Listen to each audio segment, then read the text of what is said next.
Once October, AllBall TV. They scared, but I'm not. They don't like comentario. y suscribe. Now you can't unsee Calvin. Now, yo, if you had a way to put the gazelles on them without the lenses right there, Flea, you right. That's Calvin, bro. That's Cal. Come on. Wow. Your man is funny and all that. Kermit the Frog face ass. He's just an unstoppable force. Now, he's never been 100% ever in his career, and there's no reason to believe he will this year, despite losing 25 to 30 pounds. But if he's anything, let's just say for the sake of argument, 80% or better, Lord have mercy, I don't know what to think about that. The Knicks can beat them, but when you ask the word the favorites to knock off the Celtics in the Eastern Conference, the number one threat to the Boston Celtics in the Eastern Conference right now, I would have to say, is the Philadelphia 76ers. Boo! My dad's always... Well, who you think you are, Google? Yeah, I would love to get Flea's response to Stephen A. Smith taking Philly over our beloved Knicks to be the biggest threat to the Celtics. Yeah, I don't think that Philly is dedicated to defending the basketball the way we are dedicated to defending the basketball. I think that, first of all, Boston has Philly's number regularly. Jason Tatum kicks up on Embiid since they came into the league. Whatever roster, because let's keep it a buck. Embiid has had a couple of big threes, right or wrong. How many big threes has this guy? This guy has gone through multiple All-Stars over his tenure in Philly. Ben Simmons. Hold on, Flea. And he had Ben Simmons when Colin Cowherd said, LeBron, you can go now. We got Ben. Elite. The worst take in sports history. Ever, right? So you get Ben Simmons, who's a multiple-time All-Star next to you. Jimmy Butler comes in the door and ready to rock and roll. James Harden, right? So we're talking about 3 multiple-time All-Stars that's been next to you, and for some reason you can't get it done. A multitude of reasons. My thing is this: the Knicks match up better with the Celtics for me. I don't think they have anybody over there that can stop Jalen Brunson. Defend him, sure. Drew Holiday, one of the best defenders in the game. Derek White ain't no slouch, but they're great defenders. That doesn't mean they're going to stop, lock down Jalen Brunson, right? We are matching them kind of player for player, style for style, but I still think, we locked in on the defensive end. I need to see what Philly looks like defensively. I did say that they have a chance. I'm not going to act like they don't look good on paper, but I have to see what they look like first before I even start jumping out there and Philly is going to be a more of a contender, or is going to give the Celtics more of a run for their money than us. I think presently constructed, this might be the best. I'd be scared to jump out the window. OG be jumping out the window with no parachute. Listen, let's go. All right. Yeah, let's go. I'm 37 years old, y'all. I don't know if I've seen a more talented, fully loaded roster than this Knicks team currently. I don't know. I'll have to think about that. Don't work no more. And see, the problem is that Pat's era, right? The Hewen era, the 90s era, is like, it's sacrilegious to talk against those Knicks teams.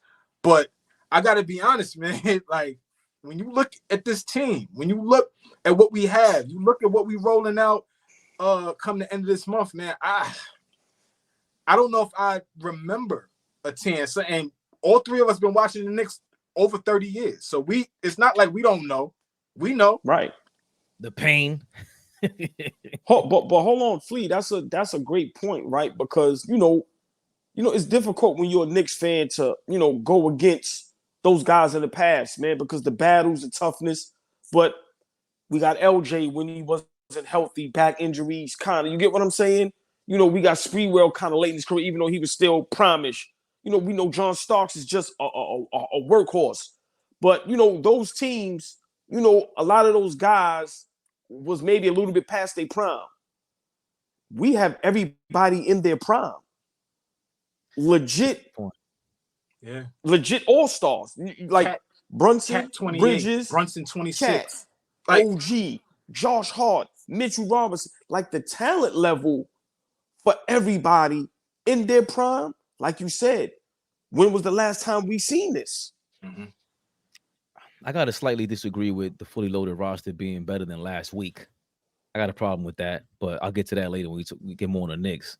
It's just no way possible. Who are the Philly defensive stoppers? Like you said, Flea. I'm sick of this. We don't know how they're gonna work out. They have to figure that out. Like they have to gel. They don't know each other's tendencies, like we talked about yesterday, Flea. Paul George, very passive. And when it comes down to crunch time, and especially the playoffs, he disappears. Embiid disappears. Maxi's the only guy we know. It's not that we're scared of him, but we know he's bringing it every night because he can't. You know, it's tough for him to be a number one in the franchise. I'm scared of him, bro. Listen, man. There's some. I seen him take over a game, bro. I'm scared. We won the series, and thank God we did. But there was some nights Maxey was outplaying Brunson. He was outplaying Brunson. We called it what we want. That the first couple of games where we was like, well, damn, JB, wake up. Like, he was shooting the ball poorly. I remember when that Philly series first started, JB didn't shoot the ball well. He didn't turn it on or wake up out his sleep till on the road in Philly. Am I right? When did he have that 30-point game? Was it? It was in Philly. It was in Philly. Was it game 3 or game 4? Somebody. I want to say second half of game 3, and then game 4 he went ballistic. Somebody fact check that for me. But yeah, what was the game? What was the game that was that game 2? What was the game where he hit the big 3?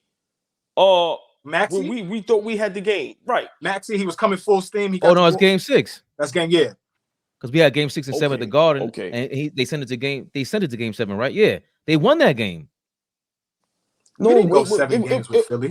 Oh, I'm sorry. So it was 6. game. Yeah, we didn't go 7 games with Philly. So when we went to OT, we lost though, right? Yeah, we lost. We lost a major lead. We supposed to win. So was that game? It was 1 and 2 at home, 5 and 6 at home also. Did we go up? That was game 5. We won the first 2 games in the Garden, right? We went up 2-0. Yes. So but one of those games we damn near shouldn't have won, but it was one of the games where Maxey went berserk towards the end. One of the games we won was Dante game. When Dante hit that big shot. Right. So that was game 2. And then I'll say game 5 is the Maxey game. Because then that put him still, they were down 3-1 at that point. And then we closed out in Philly though. We didn't close out in the Garden. Yeah. So we getting it confused. I don't know what the hell's going on. I don't know, but hold on. But the initial, I'm a little afraid of Maxey. Simple and plain. But let me say this: Maxey putting on all that weight, all that size. Pause. Hopefully that doesn't take away from his quickness. Because remember, his first step is nothing you can do with that. But to answer your initial, when Fabian said he's not afraid of Maxey, I'm a tad bit afraid of that young man because once again, it's very difficult when you can't hand check or you can't really touch nobody. His quickness is like a cat. But I agree with both of y'all. And B can never stay healthy. Like I said, I don't believe in Paul George no more. I'm sorry. Yes, he has the talent. I don't know if he's motivated to be Paul George in Indiana. I don't know if he's motivated to be the great two-way player everybody claimed he was. So I agree with both my brothers. I don't know what people see in Philly besides back of the names on the jersey to make them a threat. I don't see it, and I don't get it. Yeah, that was game 5 at the Garden because we won game 6 in Philly. And so that was game 5 at the Garden. Game 4 was the one where we won. We thought it was over because that's when Josh Hart hit the 3, right? At the top of the key. Yeah. Or was that game? I'm getting all mixed up. I think we blew them out game 4. Game 4, 2-0, 3-1, right? Boom. 97-92. Yeah, that one was close. But Maxey was almost unstoppable. But there were quarters where OG was on him and they wouldn't pass him the ball. You know what I'm saying? Like they wouldn't give him the ball, and that was the only reason why. And I couldn't figure out why. I think it has to do with once you put OG, the athletic guy, on Embiid, he kind of gets locked in, and he knows his jab step, all that. You don't have no freedom there. You got to get the ball out, and maybe he wasn't thinking about passing to Maxey. He was a little bit tougher, but I don't like OG on Maxey. We got to see the Bridges versus Maxey thing is going to be interesting. But what are they going to do? Maybe throw Paul George on Brunson? Especially in the third and fourth quarters. Probably Kelly Oubre. Oubre is fooled, and they're the ones that really figured out you got to funnel Brunson to the right side of the court. That's what he was having trouble with, Lee. Like, to your point, the first half of the series, that he was getting left, but once they funneled him to the right side of the court, it was tougher for Brunson. And then they really threw the Oubre kind of bothered him, but not really because he was getting by him. But to me, the Batum on Brunson matchup was the toughest one. And Paul George, remember, Batum isn't quite Paul George on defense at his peak, but he better go dip in the fountain of youth, because this ain't no small task. But see, here's the thing. Like, I haven't heard anybody talk about it. And I know we early. Media day was just the other day. This is the second day of training camp and practice and all that. But what is the impact on Paul George to Tyrese Maxey's game? Right? We're talking about Maxey, who averaged 26 a game last year. Right? Yeah, had an opportunity to play a long stretch of basketball without Embiid. Right? Almost 40 games without Embiid. So what is the impact on Maxey when Paul George comes in and needs 15 to 18 shots a night? How does that impact him? Is he still going to be a great player? I'm sure, but his impact, his touches, how they involve him in the offense, I think it's just going to look different. Because at no point do I see Paul George signing a max deal in Philly for 4 years to come here and be a guy that is strictly going to defend. Now, if he wants to win, if he says, hey, I've done a bunch of shit in the NBA already. I'm with the best big man I've ever played with. I'm with the best point guard I've ever had. Not pure point guard, but the best point guard I've ever had. He played with Russell Westbrook. All right. I'm sorry. We ain't got to go there. Go ahead, finish. Listen, I apologize. You know how I feel about Russ. I'm just saying. But the fit is different because right. Maxey knows his own game. It's a different fit. You got to understand. OG, you don't get caught in my BS. Leave me alone. I apologize. No, I gotta put you reel him in. Let's be honest. Westbrook is tough to play alongside, and Maxey understands his own game. He realizes his talents, and I think that's easier to play alongside. So, Russ, I got you, baby. I got you. Hold on. I got you, Russ. To Russ's credit, Paul George was a MVP candidate next to him. You niggas, I hate y'all. Top four defensive player of the year candidate. Come on, like Paul George had the best year of his career next to Westbrook. And then I'm saying is, right, you said Maxey is probably the best point guard Paul George played alongside with. All I said was he played alongside a guy down there in Denver named Russell Westbrook. That's all I'm saying. I'll leave it at that. Listen, he got him. You got it. I don't know. You got me. I'll take it. You got it. No, but I would like to see how Maxey adjusts to that. And B's coming back healthy. Hey, Tyrese, he's not going to miss half the season this year. Hopefully, right? Hopefully that doesn't happen. And let's one thing Stephen A is correct about is Embiid got us on with Bell's palsy and half a leg, bro. He averaged 30 plus. I've been telling y'all that. He gave us 50 with Bell's palsy, y'all. 50. I ain't gonna lie. And his eye was over there. Respectfully, whoever got Bell's palsy. He gave us 50 with the Forrest Whitaker eye. I ain't gonna lie. Come on. See, I can't with y'all. The Forrest Whitaker eye is crazy. Like that nigga. He was Ghost Dog. Listen, you gotta chill, man. Ghost Dog was listen. Ghost Dog. Listen, man. Ghost Dog, listen, man. He used the gun as a sword. As a sword. Hey, Fleet, Ghost Dog gave us 50. Bro. Yo, Ghost Dog was major. And Bodega Mayor, respectfully, I'm not, because I know people who have Bell's palsy too. I understand it's a real thing. And there's no joke. Right. But dude gave us 50. He gave us 50 with Bell's palsy. Come on. So with him being fully healthy, we got some stuff to be concerned about. Call it what you want. Yeah. I'm still gonna stand by the fact that was all Tibbs' fault. I don't want to hear that shit.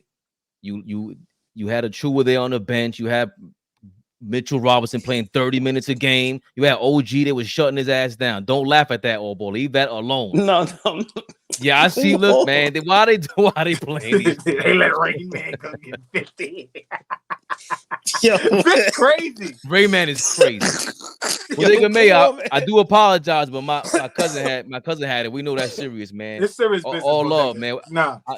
They made fun of me yesterday with my. I thought I had, I was out of commission, man. I don't want to see what happened, but they'll make it fun of me offline. You know what I'm saying? It's all good, but that's all on Tibbs, bro. I don't want to hear that. I'm tired of hearing that shit. We should have swept Philly. I don't care what nobody says. He weren't planning on playing pressure to shoot the entire series. I don't give a fuck about the 7-man rotation. Get 8 men in it. Same thing with the Pacers. How you had a 7-man rotation and half the team is down? That's Tibbs, man.